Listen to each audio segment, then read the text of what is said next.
PTI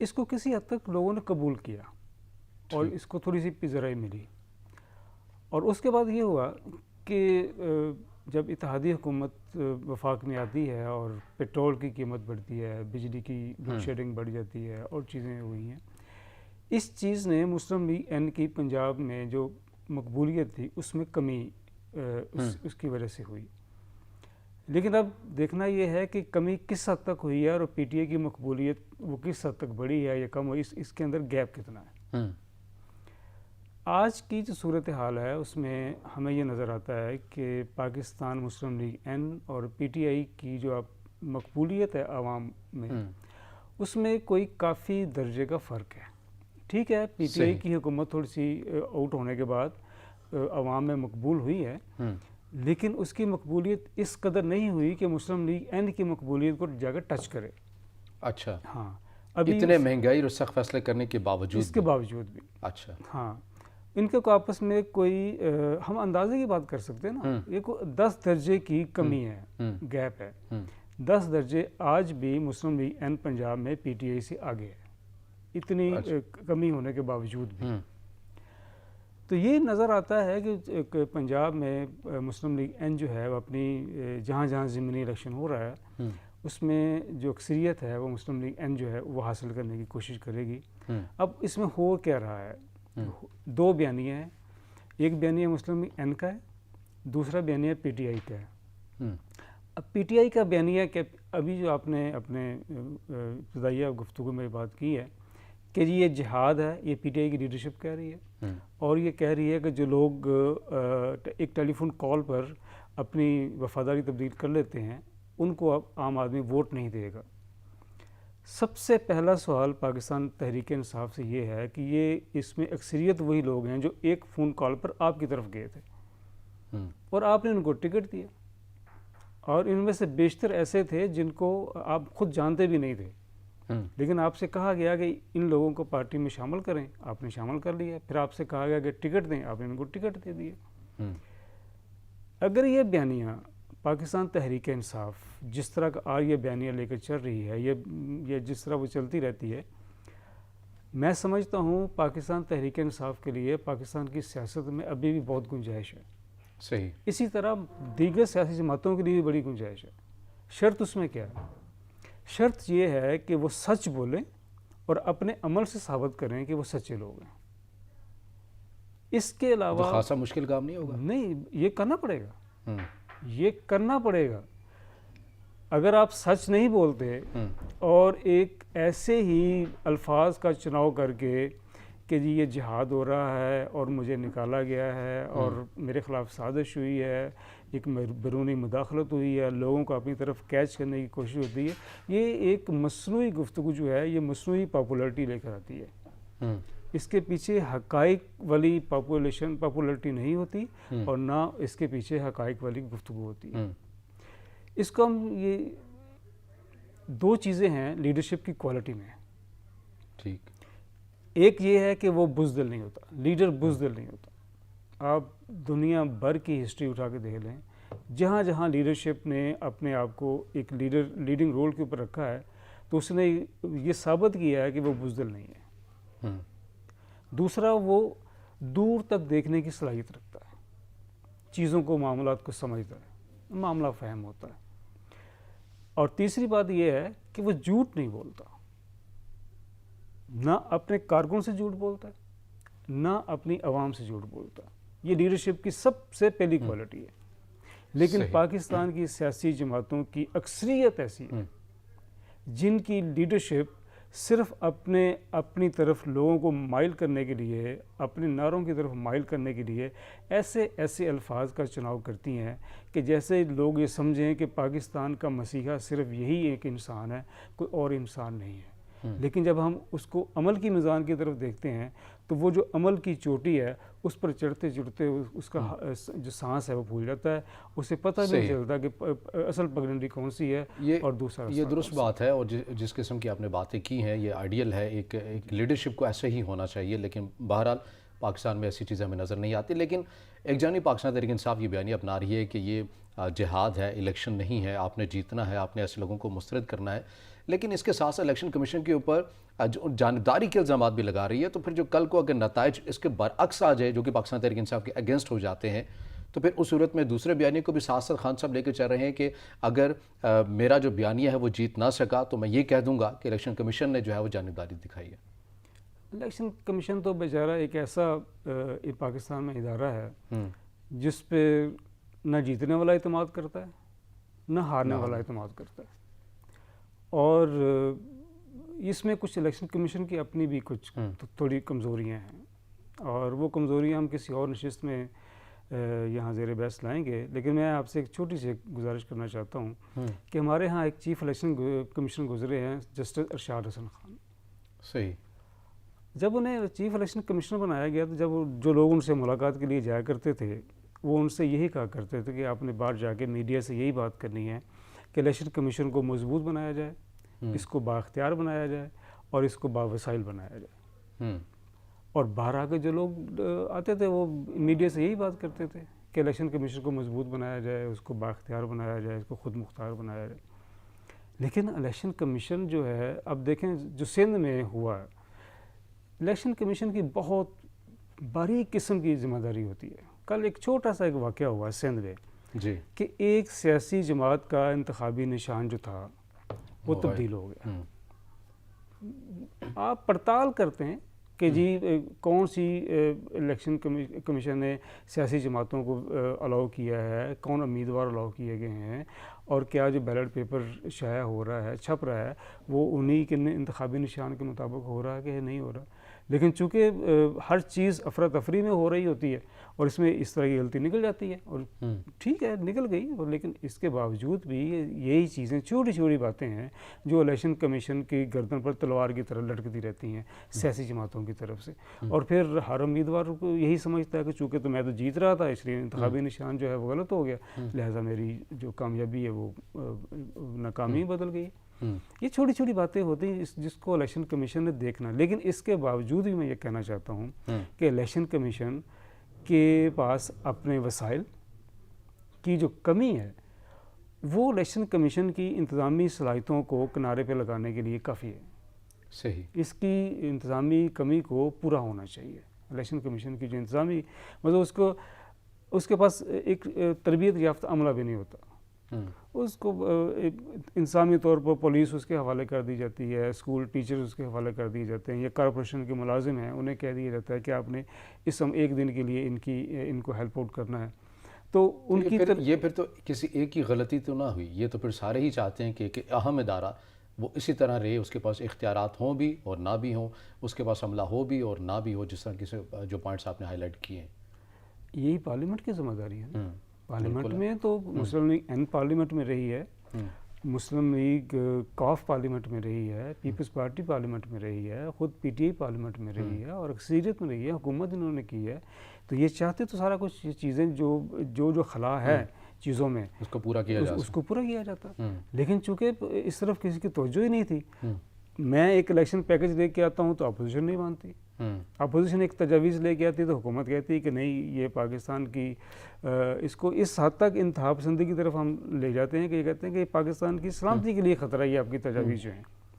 چیزوں کو بیٹھ کر پاکستان کی ضرورت کے مطابق, پاکستانی اس معاشرے کی سیاسی ضرورت کے مطابق لوگوں کی, اب ہمارے ہاں ووٹر کی جو اہلیت ہے, میں اہلیت کی بنیاد اس کا جو نو ہو ہے الیکشن کے بارے میں, میں اس کی طرف توجہ دلانا چاہتا ہوں. جی جی. لیکن اس کو بھی پورا کرنا امیدوار کی ذمہ داری ہے, سیاسی جماعتوں کی ذمہ داری ہے کہ وہ ووٹر کو بھی تربیت دے. لیکن ہمارے ہاں کیا کیا جاتا ہے آج بھی اتنے جدید دور میں بھی یہ کہا جاتا ہے بالکل پیسہ چلتا ہے. الیکشن میں امیدوار پیسہ خرچ کرتا ہے اس حد سے زیادہ جو الیکشن کمیشن نے طے کی ہوتی ہے, اس سے زیادہ پیسہ خرچ کرتا ہے. پھر پسماندہ علاقوں کی اور ہی بری حالت ہے کہ وہاں لوگوں سے آئی ڈی کارڈ لے لیے جاتے ہیں, ان کو پیسہ دیا جاتا ہے اور ان کو اور طرح سے گھیر گھار کے جو پاورفل سیاسی جماعت ہوتی ہے اس اپنے علاقے کی یا پاورفل جو امیدوار ہوتا ہے وہ ان کو گھیر گھار کے اپنے حق میں لے آتا ہے. یہ چیزیں بہرحال قانون نے دیکھنی ہے اور قانون نے اس وقت دیکھنی ہے جب پارلیمنٹ کی نظر اس قانون پہ ہو. صحیح، ٹھیک ہے.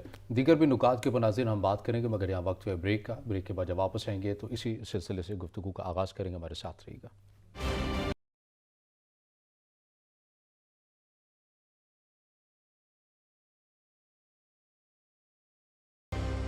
بریک کے بعد ناظرین پروگرام میں آپ کو دوبارہ خوش آمدید کہیں گے اور ہم بات کر رہے ہیں کہ پنجاب میں ضمنی انتخابات ہونے جا رہے ہیں. کس حد تک یہ عوامی انتخابات کے اندر جو قومی سطح کے بڑے انتخابات ہوں گے اس کے اوپر کس حد تک اثر انداز ہوں گے اور یقیناً یہی انتخابات فیصلہ کریں گے کہ پنجاب میں کن کی حکومت ہوگی یا نہیں ہوگی. اس حوالے سے بات کریں میاں صاحب، مجھے بتائیے گا جو الیکشن ہو رہے ہیں پنجاب میں، جن حلقوں میں ہو رہے ہیں بالخصوص، یہاں پر ہم نے زیادہ تر یہی دیکھا ہے جو ٹرم ایک استعمال کی جاتی ہے کہ الیکٹیبلز کا یہ حلقہ ہوتا ہے، آزاد حیثیت میں یہ لڑتے ہیں، جیتتے ہیں اور پھر کوئی نہ کوئی پارٹی جوائن کر لیتے ہیں. عمران خان صاحب نے یہ بیانیہ اپنایا کہ یہ آزاد امیدوار ہماری جماعتوں کے اندر تو آگے لیکن یہ منحرف ہو گئے، انہوں نے پیسوں کے عوض اپنے ضمیر کو بیچا اور پھر انہوں نے دوسری جماعتوں میں شمولیت اختیار کر لی. اس بیانیے میں واقعی اثر تھا، یہی وجہ تھی کہ یہ آزاد حیثیت میں اب دوبارہ کھڑے نہیں ہو رہے بلکہ نون کا ٹکٹ چاہیے ان کو جیتنے کے لیے؟ دیکھیں، پاکستان کی سیاست کا ایک روگ سمجھ لیں یا اس کی مشکل سمجھ لیں یا اس کی کمزوری سمجھ لیں کہ کوئی سیاسی جماعت بھی یہ نہیں چاہتی کہ اس کو الیکشن میں شکست ہو. اب وہ اس شکست سے بچنے کے لیے، کامیابی حاصل کرنے کے لیے کیا کیا حربے استعمال کرتی ہے، یہ آج پاکستان کے ایک ایک ووٹر کو اس کا علم ہے. صحیح. دوسری بات کہ جو سیاسی جماعتوں کی لیڈرشپ جس طرح کے عمل کرتی ہے، جو نیچے امیدوار ہوتا ہے وہ بھی ان کو فالو کرتا ہے، دیکھتا ہے، وہ بھی دیکھتا ہے ٹھیک ہے کہ کامیابی کیسے حاصل کرنی ہے. مقصد یہ ہے کہ کامیابی کیسے حاصل کرنی ہے، اس کے لیے جو بھی حربہ اس کو اختیار کرنا پڑے وہ کرتا ہے. بعض کا تو ایسا بھی ہوتا ہے کہ کوئی امیدوار اپنی کامیابی کے لیے اپنے متعلقہ تھانے دار کو کچھ نہ کچھ چیزوں کی فیور دیتا ہے اور اسے یہ کہتا ہے کہ آپ نے فلاں بندوں کو پکڑنا ہے اور فلاں بندے کو میرے کہنے پہ چھوڑنا ہے. اس طرح کا کلچر بھی پنجاب میں ہے، اس طرح کا کلچر سندھ کے اندر بھی ہے. یہ کلچر ختم کرنا پاکستان کی صوبائی اسمبلیوں کا کام ہے، پاکستان کی پارلیمنٹ کا کام ہے، پاکستان کی سینٹ کا کام ہے کہ پاکستان میں الیکشن پروسیس اس قدر شفاف بنا دیا جائے اور اس قدر سستا بنا دیا جائے کہ ہر انسان، ہر شہری جو قانون کے مطابق الیکشن پروسیس میں آنا چاہتا ہو اس کو آنے میں کوئی دقت اور کوئی رکاوٹ نہ ہو. سر، جب اس نظام کی خرابی کے بینیفیشری یہی ایوانوں میں بیٹھے ہوئے لوگ ہوں تو پھر ان سے اصلاح کی کیسے امید کی جا سکتی ہے؟ میں نے یہی گزارش کی نا کہ آج الیکشن پروسیس کیا چیز ہے. آج الیکشن پروسیس یہ کہتا ہے کہ پورے 15 دن کی 20 دن کی جو کمپین ہے اس کو تو اب چھوڑ دینا، الیکشن ڈے، پولنگ ڈے کا جو خرچ ہے وہی اگر آدمی کو سنبھال نہیں پاتا تو الیکشن ہار جاتا ہے. اسے الیکشن پولنگ ڈے کے لیے ٹرانسپورٹ فراہم کرنی پڑتی ہے، لوگوں کو کھانے کھلانے پڑتے ہیں، لوگوں کو لے جانا پڑتا ہے، لوگوں کو لانا پڑتا ہے، پھر جتنا عملہ ہے اس طرف بھی ان کی توجہ رہتی ہے کہ ان کو بھی کچھ نہ کچھ ہم نے سہولتیں فراہم کرنی ہے. کون کرے گا؟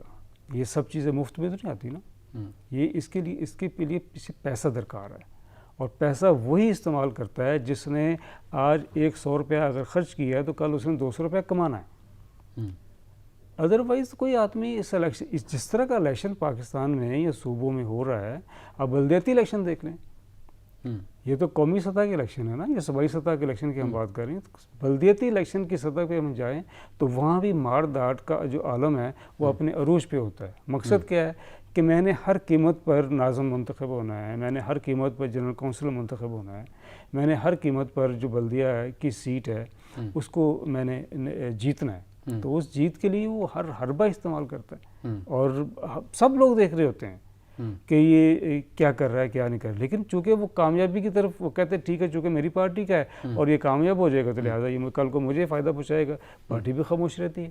صحیح یہ ہے وہ صورتحال جس کو پاکستان کی قومی سیاسی جماعتوں کو بیٹھ کے ایسی اصلاحات کرنی چاہیے الیکشن پروسیس میں یا الیکشن لاز میں، تاکہ کوئی آدمی جس طرح وہ سوچا جاتا ہے اس طرح ہو، جس طرح قوانین بنائے جاتے ہیں اس طرح ہوں، لیکن ہوتا نہیں ہے۔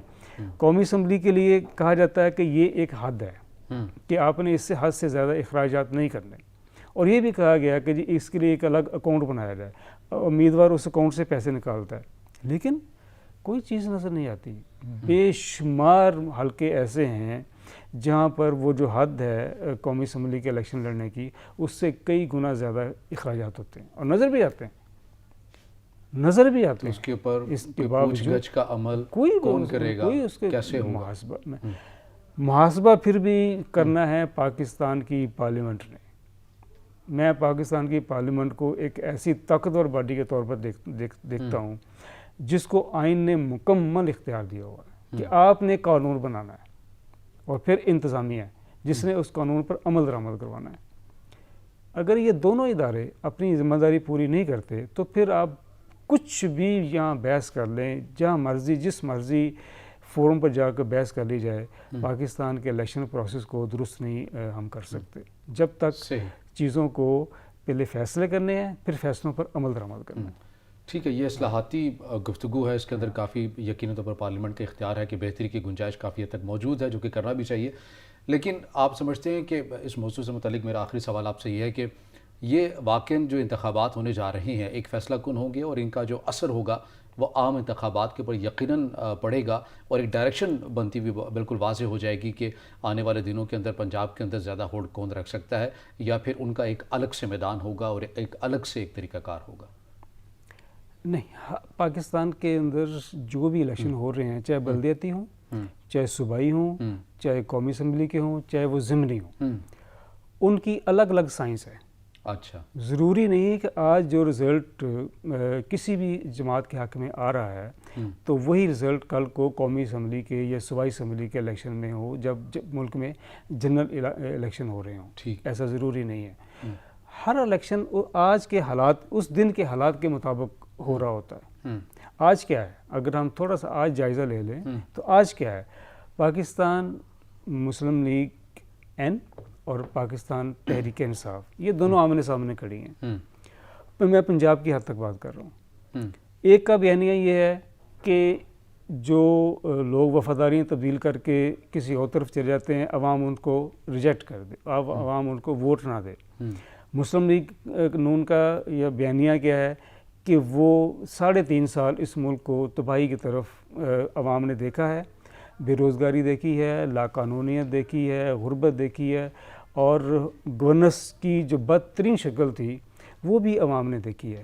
لہٰذا آپ ہماری طرف دیکھیں تاکہ ہم ان تمام چیزوں کو، جو مشکلات آپ نے دیکھی ہیں، آپ کو ان سے باہر نکالیں۔ یہ ایک کا بیانیہ، ایک دوسرے کا بیانیہ۔ لیکن اب یہاں پہ کیا ہو رہا ہے، پی ٹی آئی کے پاس بیشتر ایسے کینڈیڈیٹ ہیں جو پہلے اس کے پاس تھے، لیکن آج وہ کسی دوسری سیاسی جماعت کے ٹکٹ ہولڈر ہیں اور وہ ووٹ لے رہے ہیں۔ ان کا اپنا ایک کسی بھی حلقے میں چلے جائیں، ان کی اپنی ایک سائنس ہے، ان کی اپنی ایک بھی سوچ ہے، لیکن فرق کہاں پہ آئے گا؟ فرق یہاں پہ آتا ہے کہ جس نے بھی آج الیکشن لڑنا ہے یا جس نے بھی ووٹ دینا ہے، ووٹ دینے والا یہ سوچتا ہے کہ اچھا میں دیکھوں کہ جیت کون رہا ہے۔ اچھا، وہ جیتنے والے کی طرف جاتا ہے۔ یہ 50% سورج کو سلام، یہ 50% ووٹرز کی یہ ایک، آپ یوں کہہ لیں کہ ایک رائے ہوتی ہے۔ وہ دیکھتا ہے کہ کون سا امیدوار ہے جو جیت رہا ہے، وہ اس طرف چلا جاتا ہے۔ باقی 50% جو ہیں اس میں سے 20% لوگ جو ہیں وہ پارٹی ووٹ ہوتا ہے۔ وہ چاہے اس کی پارٹی اچھی پرفارم کر رہی ہے، چاہے اس کی پارٹی اچھی پرفارم نہیں کر رہی، جو اس نے اپنے ذہن میں ایک پارٹی کے لیے اپنا نقشہ کھینچا ہوا ہے، وہ اپنی اس پارٹی کو ووٹ دے گا۔ اچھا، بیانیوں کی جو بات ہوتی ہے، یہ کمپین رن کی جاتی ہے، وہ آپ سمجھتے ہیں کہ فقط الیکشن کمپین کی حد تک ہی ہوتی ہے، ورنہ ووٹ تو پہلے سے ہی ڈیسائیڈ بھی ہوتا ہے اور تقسیم بھی ہوا ہوتا ہے؟ اور پنجاب میں بالخصوص جہاں پر خاندانوں کی سیاست کی جاتی ہے، یعنی چودھری کوئی ووٹ کاسٹ کرے گا یا دیگر برادری اپنی برادری والے کوئی دیکھیں گے، وہ یہ نہیں دیکھتے کہ کون سی جماعت میں ہے یا نہیں، اپنی برادری کو فوقیت دیتے ہیں، تو اس صورتحال کے اندر بیانیہ بہت پیچھے رہ جاتا ہے یا فقط میڈیا کی حد تک رہ جاتا ہے؟ میں نے گزارش کی نا کہ 50% ووٹ وہ ہے جو جیتنے والے امیدوار کی طرف جا رہا ہے، 20% ووٹ ہے جو پارٹی کو جا رہا ہے، اچھا باقی جو 30% ووٹ ہے وہ جو فلوٹنگ ووٹ ہے، اس کو جو پارٹی اپنی طرف کھینچنا چاہے، جس طرح بھی کھینچنا چاہے، اپنی رائے عامہ کے ذریعے، اپنے بیانیے کے ذریعے، اپنی گفتگو کے ذریعے، جو بھی ہے، تو وہ 30% ووٹ جو ہے وہ جو فلوٹنگ ووٹ ہے، جو بھی فیصلہ نہیں کر پا رہا ہوتا کہ کون ٹھیک ہے کون غلط ہے، کون ٹھیک ہے کون غلط، وہ پھر دیکھتا ہے اچھا کون سا کس کے حق میں زیادہ گفتگو ہو رہی ہے، میڈیا میں ہو رہی ہے، گلی میں ہو رہی ہے، محلے میں ہو رہی ہے، مطلب سیاسی چوپالوں میں ہو رہی ہے، پھر اس سے وہ متاثر ہوتا ہے۔ صحیح۔ وہ 30% جو ووٹ ہے وہ جو سیاسی جماعت آپ کی طرف کھینچ لیتی ہے، وہ آپ یوں سمجھیں وہ فرق ڈالنے والا ووٹ وہی ہوتا ہے۔ صحیح۔ بات کر لیتے ہیں دوسرے موضوع کی جانب، اور اس میں حوالے سے بات کرتے چلیں کہ سندھ میں جس حد تک جو بلدیاتی انتخابات ہوئے، کل ہم نے دیکھا پہلا مرحلہ ہوا، اور تمام جو صورتحال ہمارے سامنے رہی کہ تصادم کی فضا بھی بنتی ہوئی نظر آئی، پولنگ کے عملے کو بھی اغوا کر لیا گیا، اور تمام صورتحال ہم نے دیکھی، لیکن بہرحال ابھی تک کے جو غیر حتمی غیر سرکاری نتائج ہیں ان کے مطابق پاکستان پیپلز پارٹی ہمیں پہلی پوزیشن پر نظر آتی ہے، اور پاکستان تحریک انصاف جس کا یہ بیانیہ ہے کہ سندھ سے ہم نے زرداری مافیا کا خاتمہ کرنا ہے، پاکستان تحریک انصاف یہ بیانیہ اپنا رہی ہے، لیکن 5ویں پوزیشن کے پر وہ سٹینڈ کر رہی ہے، تو اتنا آسان نہیں ہوگا پاکستان تحریک انصاف کے لیے سوشل میڈیا سے باہر نکل کے ایک عملی سندھ میں ضرورت ہے کہ کام کرنے کی، تبھی اگر پاکستان پیپلز پارٹی کی ایک سٹرنتھ کو توڑنا ہے سندھ یا اندرون علاقوں کے اندر۔ میاں صاحب، آپ کیا سمجھتے ہیں کہ پیپلز پارٹی جس طرح سے انتخابات ہوئے، بلدیاتی انتخابات ہوئے، پہلا مرحلہ ہوا، اور کل ایک ماحول بھی بنتا ہوا ہمیں نظر آیا، جس قسم کی جو تصادم کی جو فضا بنتی ہوئی نظر آئی، پاکستان تحریک انصاف بھی الزامات لگاتی رہی، ٹی ایل پی کی جانب سے بھی الزامات لگتے رہے، تو اس تمام صورتحال کے باوجود بھی پاکستان پیپلز پارٹی کی پہلی پوزیشن برقرار ہے۔ آپ سمجھتے ہیں کہ سندھ میں بڑا ووٹر کمٹمنٹ ہے اس کی پیپلز پارٹی کے ساتھ، وہ نہیں ادھر ادھر جائے گا، پرفارمنس وہ دیکھے گا نہیں، لیکن پاکستان پیپلز پارٹی کو وہ چھوڑے گا نہیں؟ جہاں تک سندھ کی بات ہے، سندھ میں پاکستان پیپلز پارٹی کو اس وقت تک کوئی چیلنج نہیں ہے، لیکن اس کو مختلف پاکٹس میں چیلنج اس کو موجود، جہاں جہاں بڑے بڑے خاندان موجود بیٹھے ہوئے ہیں۔ ٹھیک۔ جیسے ابھی جب رزلٹ آتا ہے تو ہم نے دیکھا ہے کہ کچھ جی ڈی اے کے پاس گئی ہے چیزیں، پیپلز پارٹی کے پاس گئی ہیں، اس طرح باقی جے یو آئی ایف کے پاس گئی ہیں۔ جے یو آئی ایف جو ہے وہ پیپلز پارٹی کو لاڑکانہ میں ایک اچھا خاصا ٹف ٹائم دے رہی ہے، اور یہ آج سے نہیں دے رہی، یہ بہت ایک عرصے سے دے رہی ہے۔ اور جب محترمہ بے نظیر بھٹو الیکشن لڑا کرتی تھیں اپنے آبائی حلقے سے، اس وقت بھی اس کو جو ٹف ٹائم ملتا تھا وہ جے یو آئی کی طرف سے ملتا تھا، چاہے تھوڑا ووٹ تھا لیکن ایک ٹف ٹائم اس کو ملتا تھا۔ سندھ میں مختلف اضلاع کی مختلف سیاست ہے،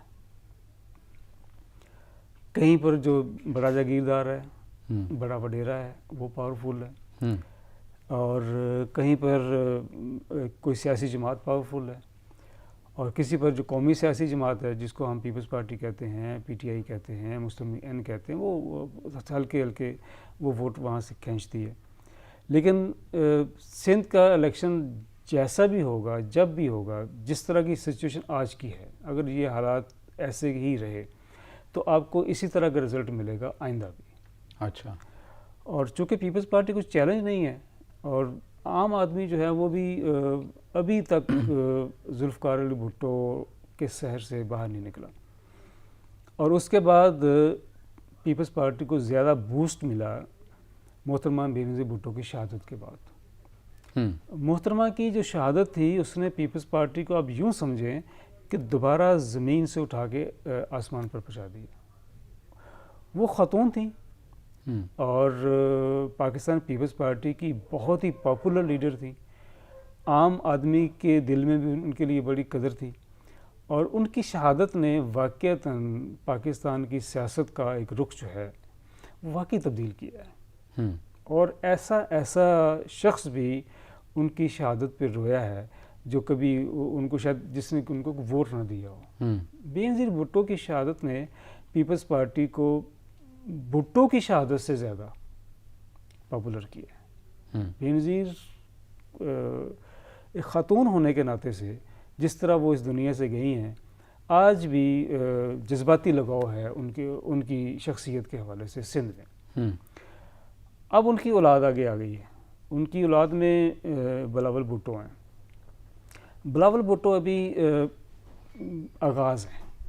صحیح. ابھی ان کا آغاز بھی وہ پہلی بار پارلیمنٹ میں پہنچے ہیں, جہاں انہوں نے وقت گزارا ہے. وہ خود بھی انہوں نے کہا بھی ہے کہ میں نے پارلیمنٹ میں پہنچ کے سیاست کے بہت سے رنگ دیکھے ہیں اور بہت کچھ سیکھا ہے. تھوڑا سا ابھی اور ان کو تو سفر کرنا پڑے گا پارلیمانی سیاست کے حوالے سے. صحیح. تب جا کے ایک طرح کی ان کے اندر بڑی میچورٹی ہے اس وقت, اس میں کوئی شبہ نہیں کہ وہ مطلب کوئی کم عقل سیاستدان نہیں ہے, لیکن چیزوں کو سیکھنے کے لیے بھی تھوڑا سا اور ان کو وقت چاہیے. جب کبھی پیپلز پارٹی کی لیڈرشپ کی پوری کمان بلاول بھٹو کے ہاتھ میں ہوگی, تب پیپلز پارٹی کا سندھ میں ایک نیا امتحان شروع ہوگا. اس وقت ہم دیکھیں گے کہ پاکستان پیپلز پارٹی نے جو بھٹو کی قربانی, محترمہ بینظیر بھٹو کی شہادت کے بعد جو چیزیں حاصل کی تھیں, کیا وہ چیزیں, کیا وہ حمایت وہ برقرار رہتی ہے یا بڑھتی ہے یا کم ہوتی ہے؟ یہ اس پر ابھی آج ہم اس پہ گفتگو نہیں کر سکتے, لیکن آج ہم اتنا ضرور کہہ سکتے ہیں کہ بلاول بھٹو زرداری جب مکمل طور پر اور پاورفل پارٹی کے لیڈر بنیں گے اور پارٹی صرف انہی کے سر پر چلے گی, تو تب جا کے سیاست کا رخ ہمیں اور طرح کا نظر آئے گا سندھ میں. لیکن پھر پاکستان پیپلز پارٹی کی اگر ہم بات کر لیں, جتنے بھی آپ نے باتیں کی, یہ ایک شخصیت کے ساتھ ایک خاص لگاؤ ہونے کی وجہ سے ایک ووٹ بینک ہے بھٹو صاحب کے ساتھ. بھٹو صاحب کے بعد جو ہے وہ شیخ بینظیر بھٹو کے بعد سندھ کی عوام, بار بار یہ سوال رکھا جاتا ہے کہ جس حد تک پاکستان پیپلز پارٹی کی صوبے کے اندر حکومت رہی اور جس تواتر کے ساتھ رہی ہے, اس حد تک کام نہیں ہو سکے ہیں. وفاق میں بھی پاکستان پیپلز پارٹی رہی ہے, لیکن آپ دیکھ لیں سب سے بڑا شہر کراچی, اس کا آج بھی ٹرانسپورٹ کا مسئلہ ہے. سندھ کے اندر, اندرون سندھ کے اندر جس قسم کے جو مسائل ہیں, لوگوں کے پاس بنیادی چیزیں بھی نہیں ہیں, بنیادی سہولیات بھی نہیں ہیں, ایمبولنس کا تک کا جو نظام ہے وہ صحیح طرح سے منظم نہیں ہے. تو یہاں کی عوام یہ چیزیں نہیں دیکھتی ہے کہ سندھ کے اندر ایک جماعت کی اتنے عرصے سے حکومت ہے, ہمیں بنیادی چیزیں ہی نہیں ملی, لیکن پھر بھی ووٹ اس کو دینا ہے صرف اس وجہ سے کیونکہ وہ شخصیت کا ایک سحر ہے اور اسی کی بنا کے اوپر ایک بھٹو کا نعرہ چلتا ہے اور اسی کی بنیاد کے اوپر ووٹ دینا ہے. دیکھیں, سندھ کی اگر ہم اندرون سندھ چلے جائیں اور وہاں کی جو سماجی زندگی ہے اس کا رنگ جا کے دیکھیں, تو ہم یہ سمجھیں گے کہ شاید ہم ان کے مقابلے پہ ہم چاند پہ رہتے ہیں. زندگی کا اتنا فرق ہے. ان بیچاروں نے تو کبھی, جو سندھ کے اندرون سندھ کے دیہات کے لوگ ہیں, انہوں نے تو کبھی اے سی والی بس بھی نہیں دیکھی ہوگی, اور ان کے ہاں اچھا کپڑا پہننے کا کوئی تصور بھی نہیں ہوگا. اس کے ذمہ دار پھر وہ خود ہوئے نا, اور ان کے پاؤں میں جوتی بھی نہیں ہوتی. اتنی غربت جو ہے اس کی ایک خاص وجہ ہے. اس کی خاص وجہ یہ ہے کہ وہاں کا بہت بڑا جاگیردار, سندھ کا وڈیرا, سندھ کی بیوروکریسی, سندھ کی پولیس اور جو سرکاری ہرارکی ہے یا سیاسی ہرارکی ہے, اس نے سندھ کے جو دیہاتوں میں بسنے والے لوگ ہیں, جن کو ہم گوٹ کہتے ہیں, ان کو اپنی ایک ہاتھ سے اوپر آنے ہی نہیں دیا. ایک بات. دوسری بات یہ ہے کہ وہاں اگر ہم سانگڑ میں چلے جائیں, جہاں پیر صاحب کا ایک خاص حلقہ اثر ہے, اور پیر صاحب کے لیے بہت زیادہ عقیدت ہے لوگوں کو, وہ ایک خاص ایریا ہے. وہاں پہ پیر صاحب چلے جائیں, پیر صاحب نہ جائیں, صرف پیر صاحب یہ بتا دیں کہ وہی ان کے ہی یہ امیدوار ہوں گے, تو لوگ ان کو ووٹ دیں گے. یہ چیزیں ہیں. اور اس کے علاوہ ہم آگے چلے جاتے ہیں, سندھ کے کچھ اور ایریاز ہیں جہاں دادو ہے. دادو میں ایک اور خاندان ہے, لیاقت علی جتوئی خاندان ہے. نشیر و فروز ہے, وہاں مصطفیٰ جتوئی خاندان ہے. اس طرح سندھ بٹا ہوا ہے مختلف سیاسی خاندانوں میں. صحیح. اور وہ خاندان جو ہیں وہ اپنے اپنے علاقے میں, اپنے اپنی جگہ پر, اپنے اپنے حلقوں میں, چاہے وہ صوبائی حلقہ ہو, چاہے وہ قومی اسمبلی کا حلقہ ہو, اس کے بعد ہم نیچے آتے ہیں تو بلدیات کا حلقہ ہے, تو ان کا وہاں پہ بہت زیادہ گہرا اثر ہے. صحیح. کیونکہ وہ جو چھوٹا آدمی ہے, چھوٹے سے مراد یہ غریب آدمی ہے جو وہاں رہنے والا ہے, اس کی زندگی کا سارے کا سارا دار و مدار اپنے اس وڈیرے پر ہے. اور جو وہ کہے گا اس نے وہی جس طرح وہ کہے گا, وہ بیچارہ جو ہے اس طرح کرنے پر مجبور ہے. وہاں کا سماجی کلچر بدلے گا تو وہاں کا سیاسی کلچر بدلے گا. اور سماجی کلچر کوئی کیوں بدلے گا جب پاکستان پیپلز پارٹی کو یہ سارا سسٹم سوٹ کرتا ہے یا دیگر جو وڈیرے ہیں انہیں سوٹ کرتا ہے, چاہے وہ جی ڈی اے ہو یا پاکستان پیپلز پارٹی ہو؟ تو قومی اسمبلی میں جس دن یہ سوچ پیدا ہو گئی کہ یہ فورم جو ہے قانون سازی کا فورم ہے, یہ بندے گن کر حکومت بنانے کا اور بندے گن کر حکومت گرانے کا فورم نہیں ہے, تو اس دن وہاں بھی تبدیلی آ جائے گی اور قومی اسمبلی کے اندر بھی تبدیلی آ جائے گی. لیکن یہ چونکہ ہو نہیں رہا, فی الحال تو یہ ناممکنات میں سے یہ چیزیں لگتی ہیں. اور بریک کے وقت ہو گیا ہے, بریک کے بعد جب واپس آئیں گے ناظرین تو ملکی سیاسی منظرنامے کے حوالے سے مجموعی سطح کے اوپر بات کریں گے. فواد چودھری صاحب کہتے ہیں کہ نہیں, میثاق جمہوریت بھی ہونی چاہیے اور ایم کیو ایم کو بھی تحفظات ہو گئے ہیں اس نئی مخلوط حکومت سے. ان تمام صورتحال کے اوپر بات کریں گے. یہاں وقت ہے بریک کا, بریک کے بعد واپس آئیں گے تو گفتگو کا آغاز یہیں سے کریں گے.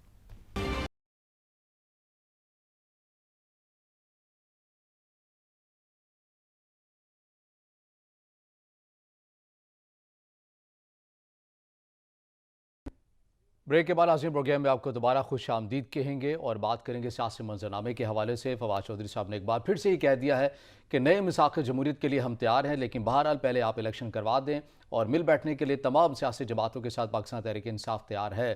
اس سے پہلے اگر ہم بات کریں نئی مخلوط حکومت اور وزیر اعظم پاکستان شہباز شریف کی جانب سے یہ بار بار کہا جاتا رہا کہ میثاق معیشت کرنی چاہیے, لیکن بہرحال پاکستان تحریک انصاف یہ کہتی ہے کہ میثاق جمہوریت ہونا چاہیے اور تمام سیاسی جماعتوں کو مل بیٹھ کے اپنے لاہ عمل بنانا چاہیے. لیکن یہ باتیں ہیں, بیانات ہیں, ان میں کس حد تک عمل درآمد ہوتا ہے, اس تمام چیزوں کے اندر میثاق کے اندر اس سے پہلے بھی ہو چکے ہیں.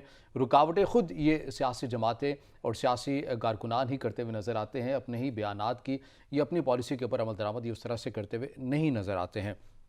میاں صاحب ایک بار پھر سے باتیں ہو رہی ہیں میثاق جمہوریت کی. اس بار پاکستان تحریک انصاف کے اہم رہنما فواد چودھری صاحب کی جانب سے کہہ دیا گیا ہے, اور کیا سمجھتے ہیں کہ پھر یہ ایک بیان ہی ہے یا کیونکہ ساتھ انہوں نے مشروط کر دیا ہے کہ پہلے آپ الیکشن کروائیں پھر آپ میثاق جمہوریت کے لیے تیار ہیں, بیٹھنے کے لیے تیار ہیں؟ دیکھیں یہ اپنے بہت ہی ایک ویری انٹرسٹنگ اپنے موضوع چھیڑ دیا ہے. آپ جب پاکستان میں دو سیاسی جماعتوں نے باہمی طور پر ایک معاہدہ کیا جس کو میثاق جمہوریت کہتے ہیں جی, تو اس وقت فواد چودھری صاحب پرویز مشرف کے ساتھ تھے اور اس سے پہلے یہ پیپلز پارٹی کے ساتھ تھے. لہٰذا یہ میثاق جمہوریت کی اہمیت کو سمجھتے ہیں, انہوں نے اس کے اثرات کو دیکھا ہوا. لیکن ایک وقت آیا کہ اس کے بعد انہوں نے پھر پرویز مشرف کو بھی خیر بات کہہ دیا, پاکستان پیپلز پارٹی کو بھی خیر بات کہہ دیا اور پاکستان تحریک انصاف کو جوائن کر لیا. جب ان سے پوچھا گیا کہ آپ پہلے پرویز مشرف کے ساتھ تھے, آپ اس کے بعد پیپلز پارٹی کے میں رہے, اس کے بعد پاکستان تحریک انصاف میں آ گئے, تو انہوں نے اس کا جواب یہ دیا, ان کو یاد ہوگا کہ جی میں تو ڈیلیور کرنا چاہ رہا ہوں, کوئی پلیٹ فارم نہیں مل رہا, مجھے کوئی پلیٹ فارم نہیں مل رہا تھا, اور پاکستان تحریک انصاف ایک ایسا پلیٹ فارم مجھے مل گیا ہے جس میں ڈیلیور کرنا چاہتا ہوں. صحیح. اب ہم ان سے یہی سوال ان سے ہم پوچھ لیتے ہیں. ابھی انہوں نے کہا کہ میثاق جمہوریت ہونا چاہیے, اس کی طرف انہوں نے ایک اشارہ دیا اور اپنی رضامندی ابھی اظہار یہ کر رہے ہیں.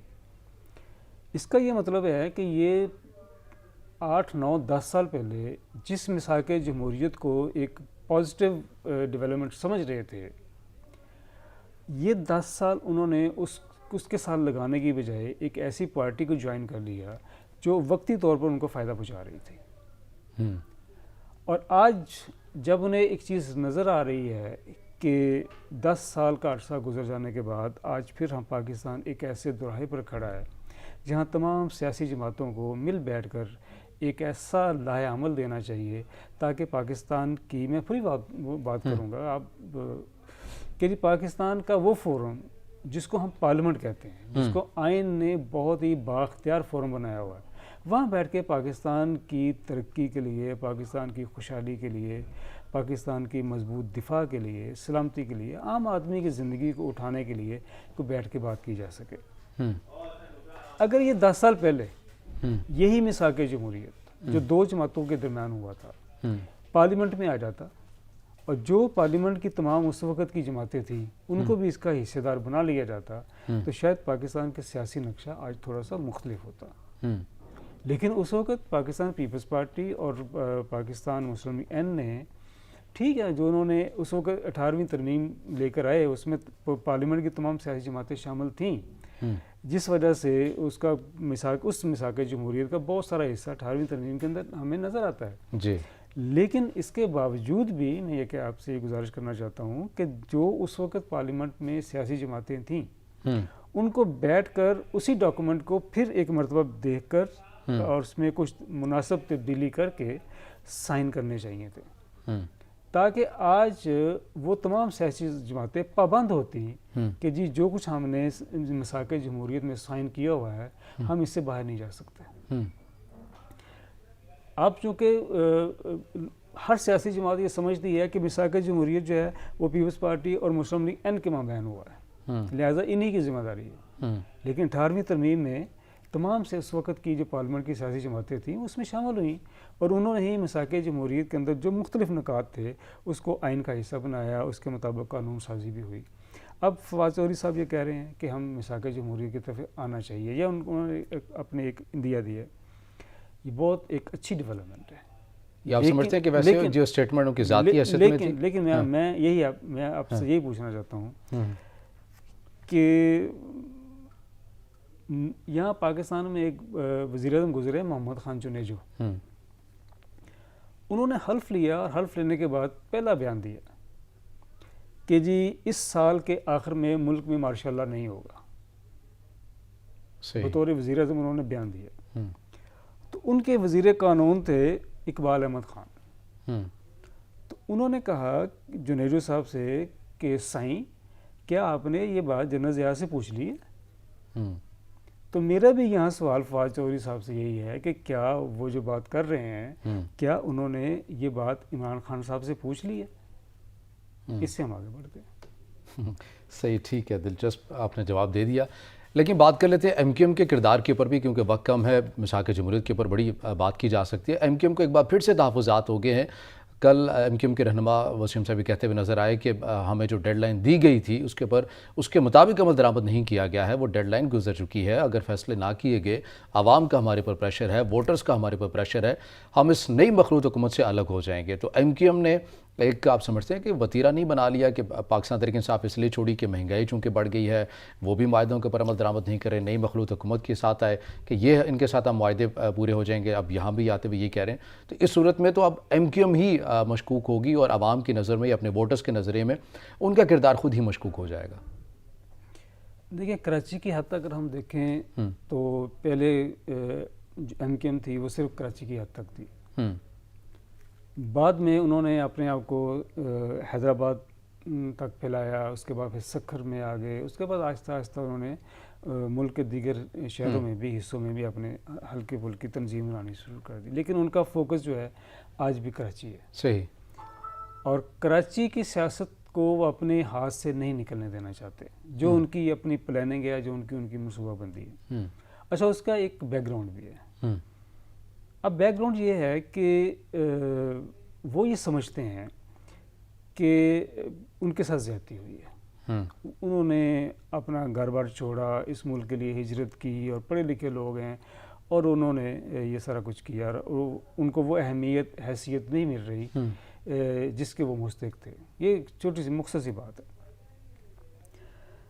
دیکھیں پاکستان کی بیوروکریسی کے اندر اگر ہم دیکھیں جو پڑھے لکھے لوگ تھے, ہمیں ایک بہت معتبر نام ملتا ہے مسعود خضر پوش کا. وہ پہلے مسلمان تھے جنہوں نے 1940 میں 600 لوگوں کے درمیان امتحان دیا اور 6 لوگ اس وقت پاس ہوئے تھے. وہ پاکستان کی سول سروس میں آئے اور 72 میں وہ ریٹائر ہوئے ہیں. آپ یقین مانیں کہ جب تک وہ آفس میں رہے ہیں, مختلف اضلاع میں ڈپٹی کمشنر رہے ہیں, جب تک اپنے آفس میں رہے ہیں ان کے آفس کا دروازہ بند نہیں ہوتا تھا. جو بھی سائل آیا اس کو انہوں نے پانی پلایا یا لسی پلائی, یہ چائے تک بھی وہ نہیں پوچھتے تھے. کہ یہ چائے جو ہے یہ ٹھیک نہیں ہے، ہم جو پاکستان کی چیز ہے، لوکل چیز ہے، میں اپنے مہمانوں کو وہ چیز پیش کروں گا۔